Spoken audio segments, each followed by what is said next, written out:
Today on Running to Him. Humankind took it upon themselves to not honor God, but to deceive themselves into foolishness. Today we will read Romans chapters 1 and 2 and concentrate on chapters 1, 20 through 24. Romans chapter 1, verse 20 says, "For since the creation of the world, his invisible attributes, his eternal power, and his divine nature have been clearly seen, being understood through what has been made, so that they are without excuse. For even though they knew God, they did not honor him as God or give thanks, but they became futile in their expectations, and their foolish heart was darkened.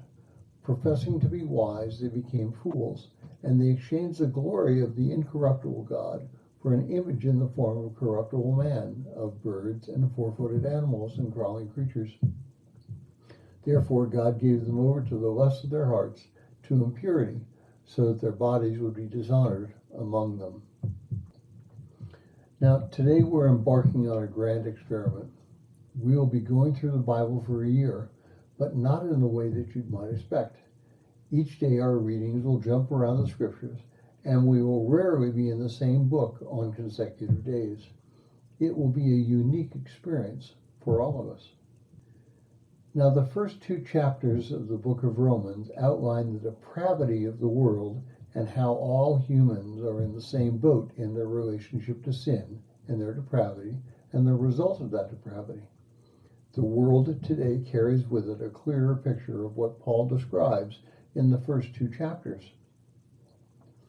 We can see how depravity has become the norm, with language being changed. Males and females are no longer defined categories, but subjective constructs of mankind's choosing. Now, men can have babies and menstruate. For those who have not read George Orwell's novel 1984, this change of language is exactly what the Ministry of Truth does in his book. The scandal of social media being used by the government to filter out untruth, and the fact that the anti-racist movement is inherently racist, just confirms this truth. And just as an aside, my grammar program suggested I use the term humankind and not mankind. Ambrosiator, who was 365 to 384 AD, who was a bishop and was originally thought to be Ambrose, died in 397 AD, writes this: "Paul says that because the Gentiles had deified relics and images of things, so as to dishonor the Creator God, they were given over to illusions. They were given over not so that they could do what they did not want to do, but so that they could carry out exactly what they desired. And this is the goodness of God. To hand over means to permit, not to encourage or to force, so that they were helped out by the devil to carry out in practice the things which they conceived in their lusts.